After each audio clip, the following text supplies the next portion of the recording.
Currency, bitcoin, Ethereum जो भी है वो लीगल टेंडर नहीं है। लेकिन ये जो सीबीडीसी आया है ये एक प्रॉपर लीगल टेंडर है जिसे भारत का आरबीआई या रिजर्व बैंक ऑफ इंडिया आप तक लेकर आ रहा है। ये एक बहुत बड़ा डिफरेंस है। मैं ठीक कह रहा हूं राजुल?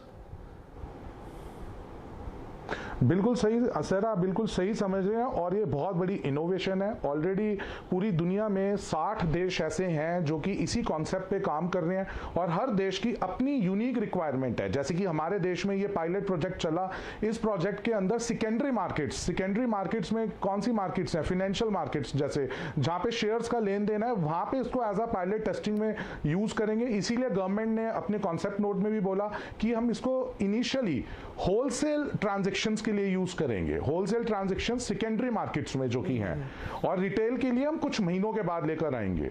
ठीक है, तो चलिए ये बात तो साफ हो गई कि एक लीगल टेंडर आया है, यानी कि बिल्कुल एक क्रिप्टो करेंसी जैसा है, लेकिन वहां पर एक कानूनी मान्यता होती नहीं थी। कोई देश दे रहा है, कोई देश नहीं दे रहा है, कोई कंपनी एक्सेप्ट कर रही है, कोई कंपनी एक्सेप्ट नहीं कर रही है, और यही कारण था कि उसमें इतनी वॉलेटिलिटी और तो ट्रेडिंग का एक जरिया बन गई थी। ये बिल्कुल आपकी करेंसी की तरह है, बिल्कुल उसी कॉन्सेप्ट पे चल रही है, उसी टेक्नोलॉजी का इस्तेमाल कर रही है, लेकिन एक लीगल टेंडर है, यानी भारत सरकार इसको मान्यता देती है, भारत का रिजर्व बैंक इसको मान्यता देता है, इसलिए बाकी दुनिया भी इसको उसी तरह से मान्य करेगी। बस ये है कि पीछे की प्रोसेस हो गई थोड़ी कम।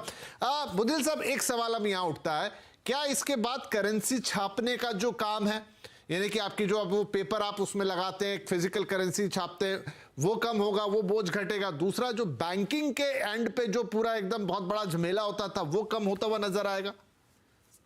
ये सर ऑब्वियसली, मतलब अब जिस हिसाब से हम लोग ट्रांसफर्स करते हैं, ऑनलाइन ट्रांसफर्स ये होने वाले हैं, तो इसके अंदर सबसे बड़ा जो हमारे पास पॉजिटिव चीज ये आ जाती है कि हमारे पास कॉस्ट ऑफ प्रिंटिंग जो है वो इंडियन गवर्नमेंट की कम हो जाने वाली है। सबसे बड़ी चीज एंड सबसे बड़ा मुद्दा ही यही है इस चीज का, सीबीडीसी को लाने का, कि कॉस्ट ऑफ प्रिंटिंग कम हो जाएगी। एंड जिस हिसाब से वो डिस्ट्रीब्यूट होता है, जो हम लोग कैश यूज करते हैं, वो जिस हिसाब से डिस्ट्रीब्यूट होता है, उस डिस्ट्रीब्यूशन का रिडक्शन हो जाएगा। ये सबसे बड़ी दोनों चीजें हैं जो लागू होने वाली है। एंड उसके अलावा जो चीजें हैं वो इसीलिए अभी के शुरुआती तौर के अंदर गवर्नमेंट से जुड़ी हुई जितने भी बड़े संस्थान हैं, यहां पर शुरुआती यहां पर जैसे यूज होने लगे, जैसे बैंकिंग सिस्टम से सबसे पहले शुरुआत की और कुछ बैंक्स ने इनको सपोर्ट भी किया है। उसके पीछे का रीजन भी यही है कि जो प्रोसेसेस बैंक्स करती थी हमारे लिए इंटरनेशनल ट्रांजैक्शंस के अंदर, उसके अंदर समय भी बहुत ज्यादा लगता था, यहां पर समय भी रिड्यूस हो जाएगा। एंड कॉस्ट ऑफ प्रिंटिंग जो आपने कही, बिल्कुल सही बात है कि यहां से कॉस्ट ऑफ प्रिंटिंग भी हमारी यहां पर कम हो जाएगी। ठीक है, अच्छा, तो इसी बात पर नया एक चीज मैं कहीं पढ़ रहा था कि शायद यूएई में, अब आप करेक्ट कीजिएगा मैं गलत हूं, तो कि वहां पर जो सैलरीज दी जा रही है वो आधी डिजिटल फॉर्मेट में दी जाती हैं और आधी सैलरी उनको फिजिकल फॉर्मेट में दी जाती है। उसका शायद पर्पस ये है कि जो अभी जो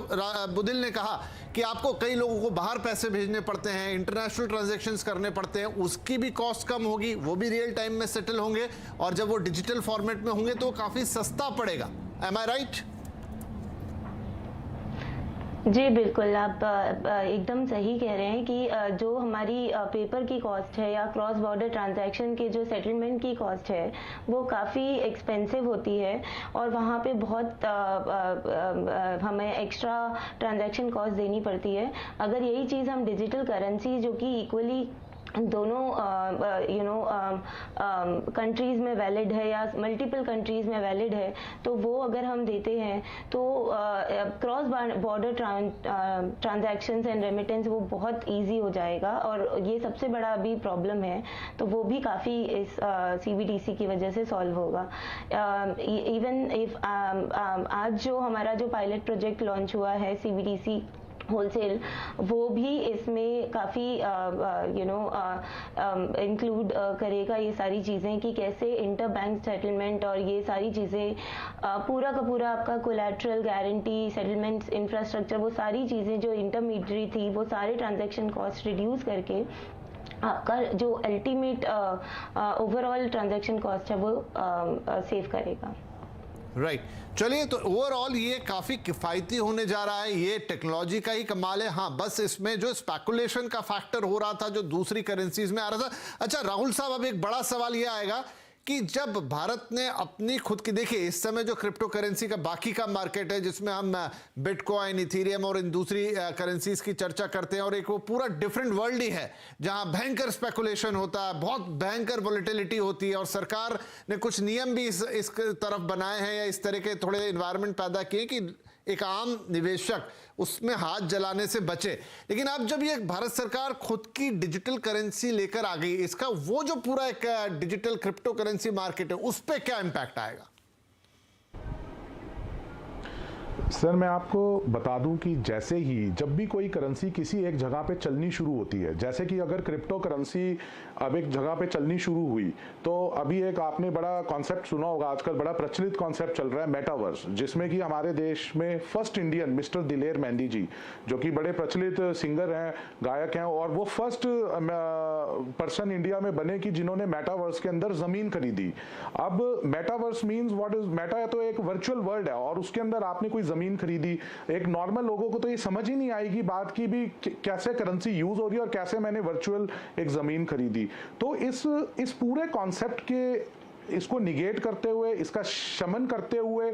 आज हमारे देश में जो डिजिटल करेंसी आई है, इस डिजिटल करेंसी से एटलीस्ट ये होगा, लोगों को एक नोशन ब्रेक होगा कि भी हाँ करेंसी डिजिटल हो सकती है, बट उसके सही मायने और उसके गलत मायनों का एक आज आरबीआई ने एक डिफरेंस सेट कर दिया है। आज एक मार्केट में क्लैरिटी आ गई है कि भी करेंसी डिजिटल हो सकती है, बट एक सही भी हो सकती है और एक इलीगल भी हो सकती है। तो मेरे को ऐसा लगता है कि ये गवर्नमेंट का जो स्टेप है, ये बहुत अवेकनिंग कॉल है हमारे नेशन के लिए। अभी I have dealt with the thousands of the frauds, जो जिसमें लोगों को लगा कि भी ये करेंसी है, जैसे कि हम दुनिया की बहुत बड़ी बड़ी कंपनीज है, टेस्ला है, आप टेस्ला की कार खरीदने चाहिए, वो लोग क्रिप्टो करेंसी को एक्सेप्ट करते हैं एज अ मनी।